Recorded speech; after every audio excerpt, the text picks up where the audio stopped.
Hi, my name is Mike Searcy with the Snowbird Nation Real Estate Group. Hey, while we're in the process of having to quarantine ourselves all over the world right now, I know some of you are thinking, the bread shelves are empty at the stores when I've even tried to go there because the stores are indeed cleared out. So what I want to do today is just take a couple of minutes and show you that if you have a couple of items, 5 to 6 items specifically, you can actually make bread, and make bread pretty simply. That's delicious and pretty good. But I will tell you this, when I went to the store to go see if I could find any of these items, all the bread shelves were cleared out, but the do-it-yourself stuff, all the baking goods and things, they were all there. Now, what I'm going to guess is we don't have a whole lot of do-it-yourselfers out there right now. So let's go ahead and look at this. The first ingredient that we want to put in here, and I've already put warm water in my bowl. The first ingredient we want to put in here, for example, is going to be 2 cups of warm water. Now, in my place here, I don't have a lot of baking utensils and things. So when I say things like teaspoons and tablespoons, I'm truly using just the spoons. I don't have exact measurements, and I'm not going to do exact measurements here. So bear with me as we get going, because we're going to go ahead and put this in. Now, the second thing we want to do is put in specifically 1 tablespoon of yeast. I just found this, the only yeast that was left over at the store. So 1 tablespoon of yeast. So I'm going to just go ahead and do one of these here like this, and put it in and drop it in the warm water, just like that. Okay, so that's my yeast. The second ingredient, let's see, I've got water, I've got yeast, that's 2. That's 2. So the third ingredient we want to put in there is also 1 tablespoon of salt. 1 tablespoon of salt. So I've got the same spoon. I'm just going to take some salt and throw some of that in there as well. So 1 tablespoon of salt. Next, I'm going to take and put in 1 tablespoon of sugar. So I've got some sugar here. We're going to go ahead and do the exact same thing. I'm going to just take a spoonful of sugar and like that, and we're in.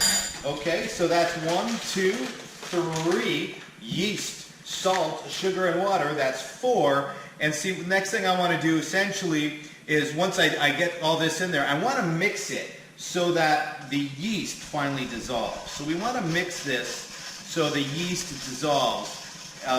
And kind of keep our eye on it so that it's basically one liquid concept before we start adding any of our flour.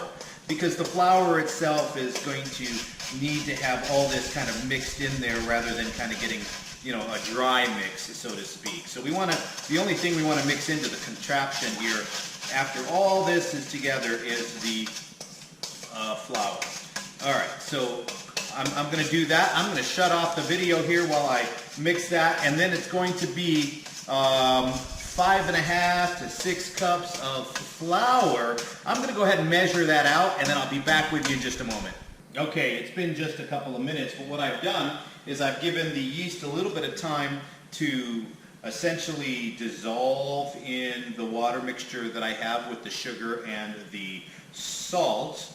And then what I've done essentially is I've taken and I've gotten somewhere between 5.5 and 6 cups of flour in a separate bowl here, because what we're going to do is we're going to start little by little mixing in the flour into the actual water here and mixing it up. I stopped for just a quick moment again on the video so that I could actually go get something that I could find in the house to actually mix with. I would prefer to use specifically a wooden spoon, but this is all I have in terms of a spatula, so we're going to go ahead and use this and see how it works. Again, this is all just what do you have in the house and can you make bread, because there wasn't any bread in the store. So let's go ahead and put some of this flour in and we'll start doing some mixing as we go. You know, eventually I won't have to, I'm not going to use the mixer anyway. I'm going to wind up using my hands, but I want to kind of get, rather than get it all soaking wet, I'm going to go ahead and, you know, let the flour start to kind of get this set up first. So get a little bit of the flour put in here as we go.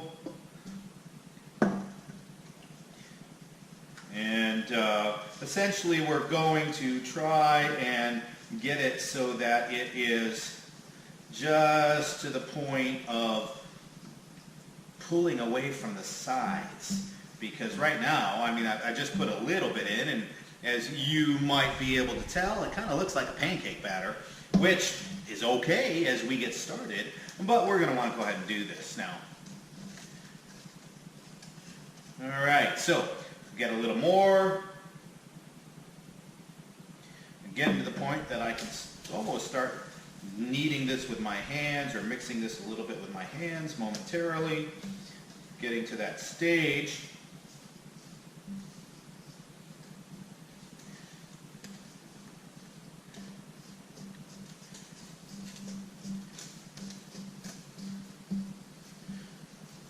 Okay.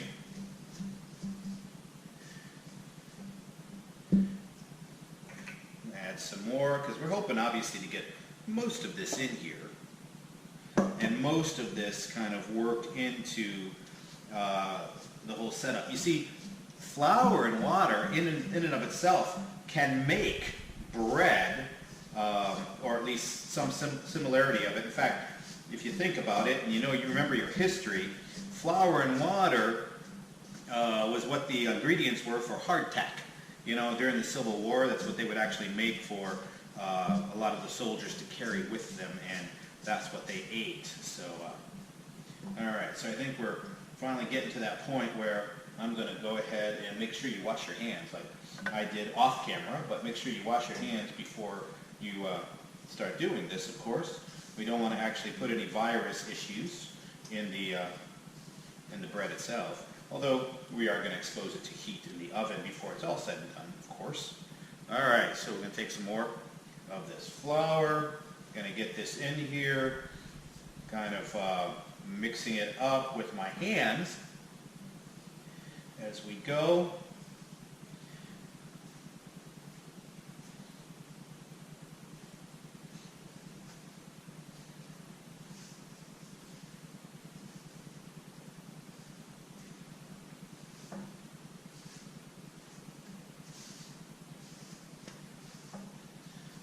Okay, starting to get a little bit of wet Play-Doh consistency.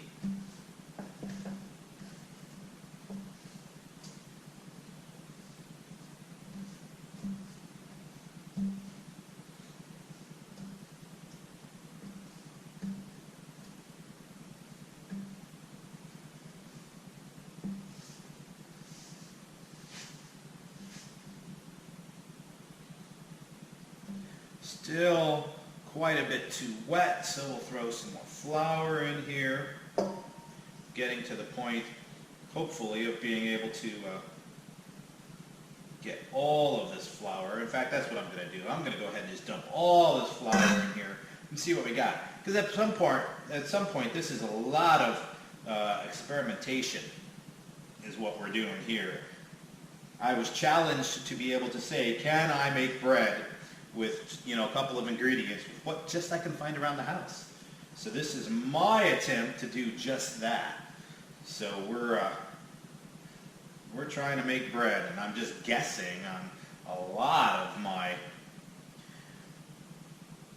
measurements here, but I'm guessing I'm pretty close to right.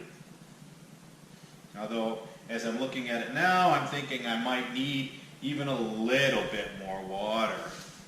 As you can see there, I've got a lot of flour that's just not getting into the contraption yet.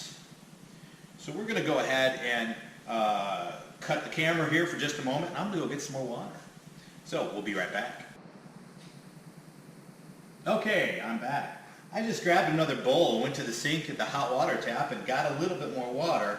So I'm going to go ahead and add a little bit water, little by little, until we get the specific, all this flour that I poured in here to actually be part of the dough and actually kind of get it all wrapped in, because we want to actually use everything I've got here for the most part.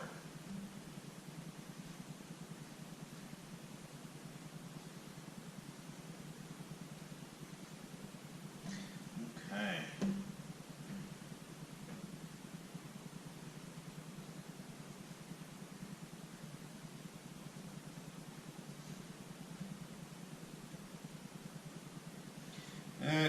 so I'm going to add a little more water.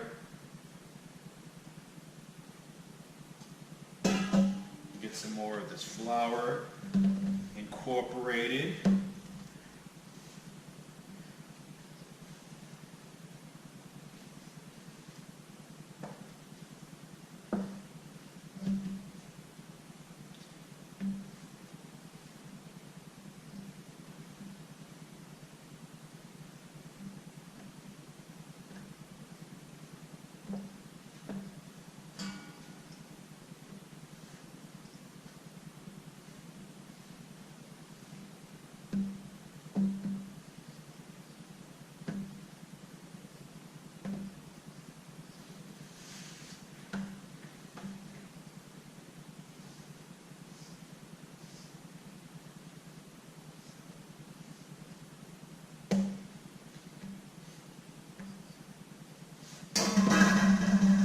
Okay, making some noise.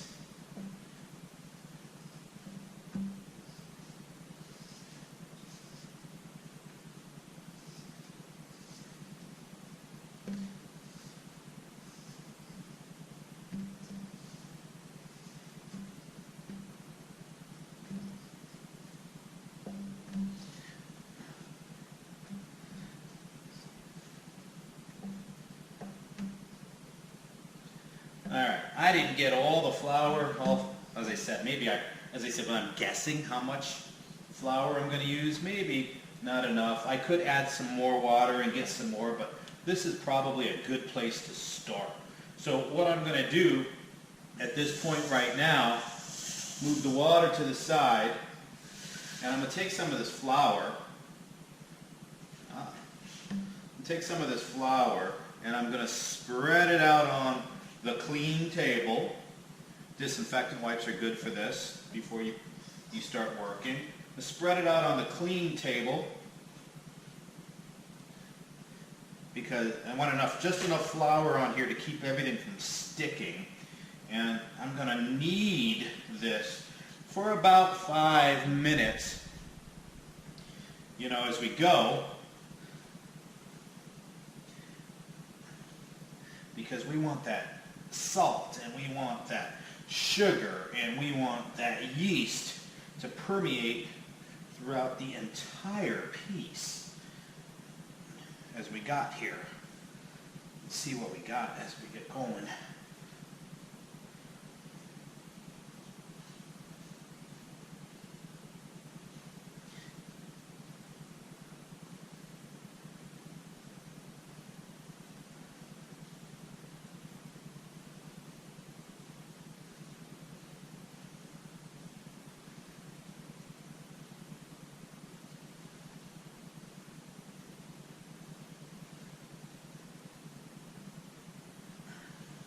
And what I'm doing here is just taking it, folding one end in and pushing it into the rest of it, and then rotating it about 90 degrees, a quarter of a turn,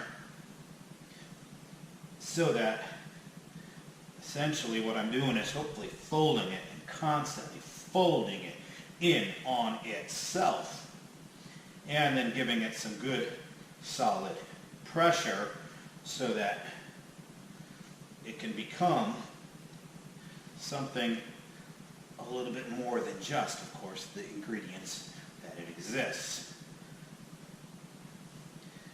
And if this doesn't work out, maybe I'll use it as a Play-Doh concoction and make a sculpture out of it. Who knows?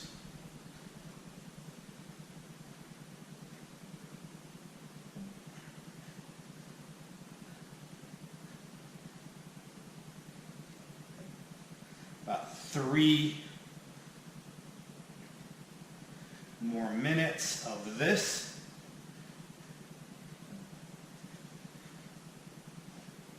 Of putting all of this together.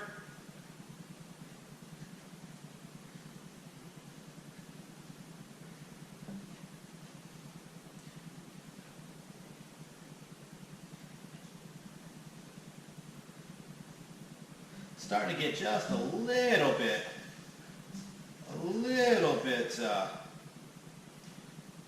sticky, so we're going to put a little bit more of the flour on here from the that was still in the bowl.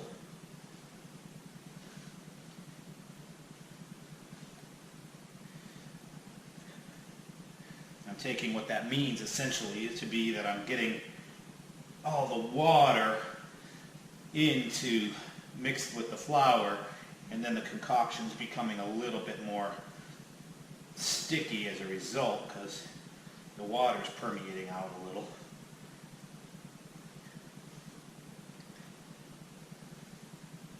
About 2 more minutes.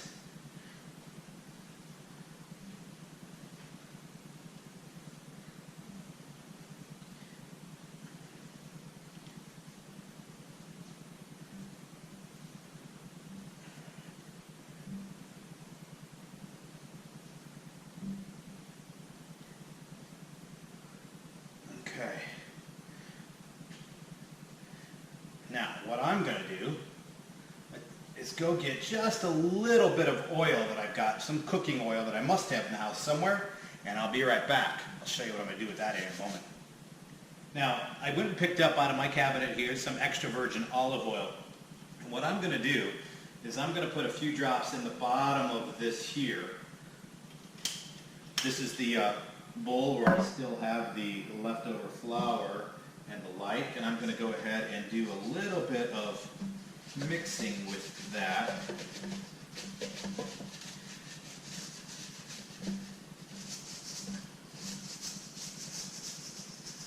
So that I can kind of clear all that out.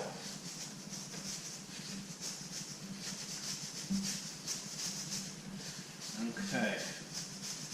And then I'm going to add that all back to the dough ball that I'm working on right now. But I'm also going to take a little bit of this oil. I'm going to drizzle it on the bottom and around the bowl. Okay. So I'm going to take this about 2 more minutes, and I'm going to knead that into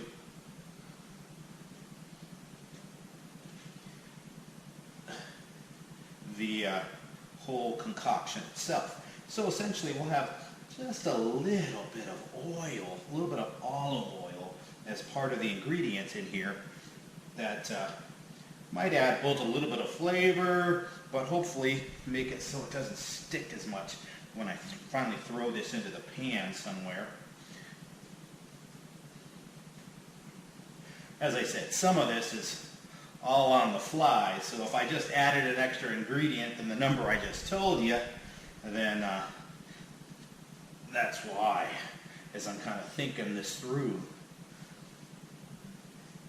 on the fly as we go.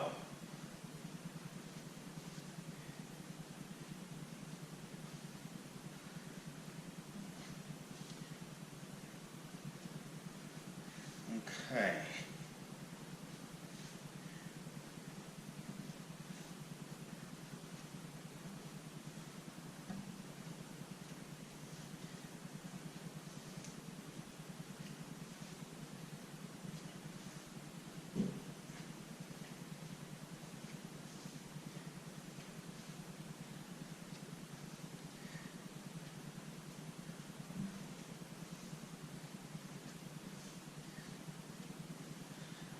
For those of you that have never made bread before or turned flour into dough, it's kind of interesting when you stop and think about it, that this hunk right here used to be just powder.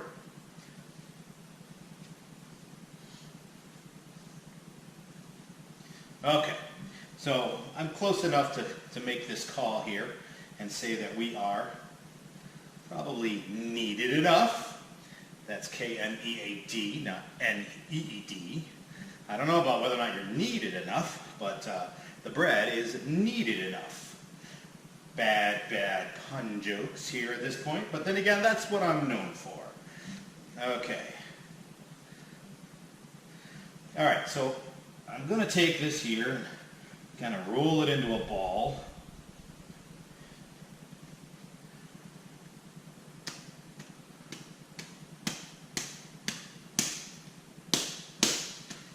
Those of you that are just so used to buying your bread at the stores, did you ever think that your bread started off like this? I'm guessing some of you might not have guessed so. Okay, so here's what we're going to do next. I'm going to take this and I'm going to put it down in the bowl here where the oil is. Now I've got oil that I drizzled around the bowl that's now on the bottom. I'm going to take it and roll it once, so now I've got the oil on both sides.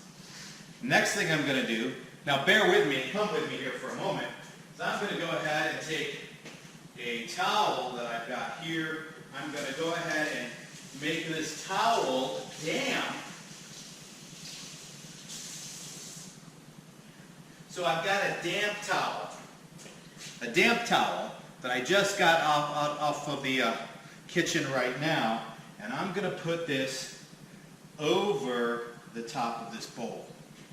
And what I'm going to do here is allow it to sit for about 1 to 2 hours, and then we're going to go ahead and come back in just a few moments. We'll take a look and see what happened to it. If I'm right, and I just kind of whip this together, and if that yeast isn't a horrible yeast for what I just tried to do here, this bread should have risen a little bit. So let's go ahead and you can keep me honest. Here is the size of it as it is. We'll look at a couple of hours and see what happened to it. Okay, catch you in just a little while. Okay, we're back. It's been about about an hour and a half. You ready for this? Here's the viewing. I haven't even yet seen this myself, but let's go ahead and do this so that you all can check it with me. And voila, it does indeed look much bigger than it was when I first put it in here. So I'm going to go ahead and pull it out. I'm going to put it back on here. We're going to knead it a little bit, get some of the air bubbles out of it. Then I'm going to cut it in half. And once I cut it in half, then I'm going to shape it into two different rolls. Okay, and then so we're going to knead it just a little bit. Okay, get this out of here. I think we're probably done with that bowl finally. All right, so we're going to knead this here just a little. I like the way it looks. It's a little oily. Maybe I used a little bit too much of the oil initially, but when I wanted to put some of that virgin olive oil in the bowl. So it's a little more oily than I expected, but that's okay. All right, so I've got a nice little dough ball here, essentially. All right, so what I'm going to do is I'm going to take it here and I'm going to rip it in half. Yeah, it's not going to rip that easily.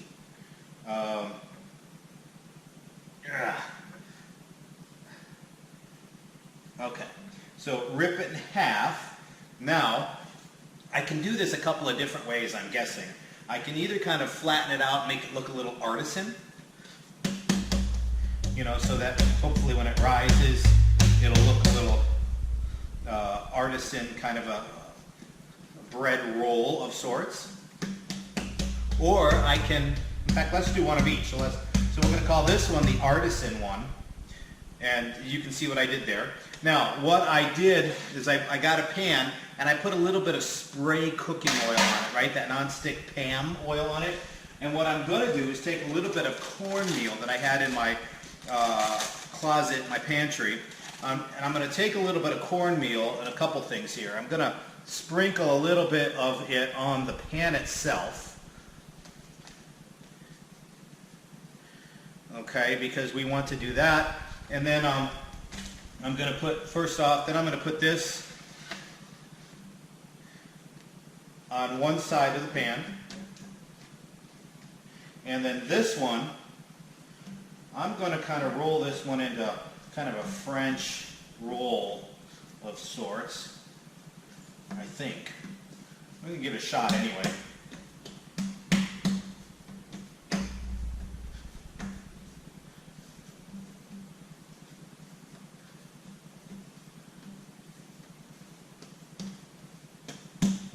Kind of a artisan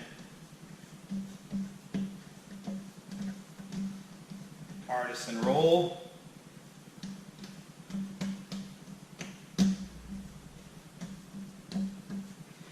not too long as far as that goes, because there's not so much dough here, but we'll see. And put that also here on the pan. All right, then what I'm going to do is take a little bit of the cornmeal. Since I put it on the bottom, I'm going to sprinkle some of this on top. Add a little bit of flavor and see what that does. Okay, I'm going to let this sit for about 5 minutes just to kind of set, and I'll be back. Okay, it's been about 5 minutes, and what I did in that time, of course, was I just did a quick cleanup, wiped down the countertop, etc. And here's the pan as we just talked about, with the 2 loaves here. What I'm going to do is take a knife, and I'm going to kind of slash in here just lightly a few times into both of these. So almost looks like meat that I'm tenderizing. And what I'm going to do, I have a glass of water, cold water here, and I'm just going to kind of put a little bit of cold water on the tops of these to kind of get them a little bit damp on the top again. And then, and I'm not going to take the camera over to the oven, but here's what I got going on over at the oven.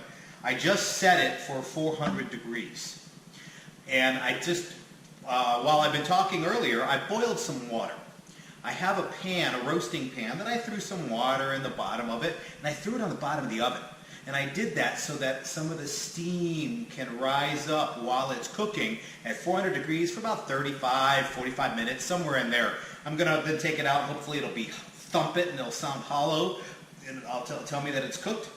And then I will be back just on the other side of cooking and reveal what all this has come out to be. Stay tuned. Okay, we just pulled it out of the oven after about 42 minutes with the pan of water underneath the rack so that as cooking at 400, the water itself, by the time 45 minutes or 42 minutes was up, the water in the pan, the roasting pan, was boiling and thus steaming up into the bread itself.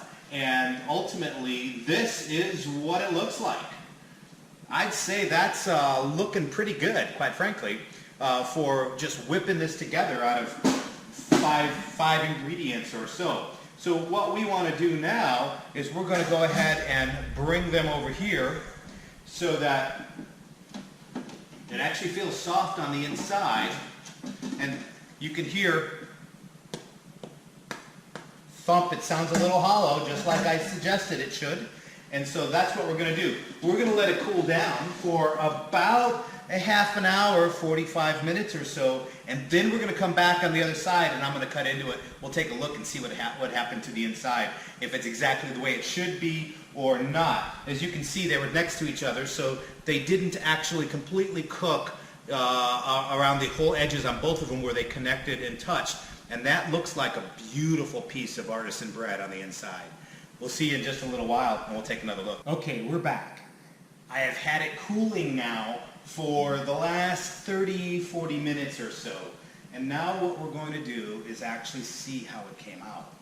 So I went and got a cutting board, a serrated knife to the best that I could find in my house. I don't have a whole lot of kitchen stuff, but we'll go ahead and give this a shot. And we're going to cut this down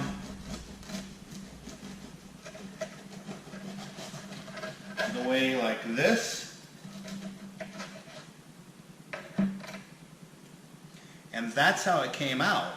So it looks like it's supposed to look in terms of bread-wise, and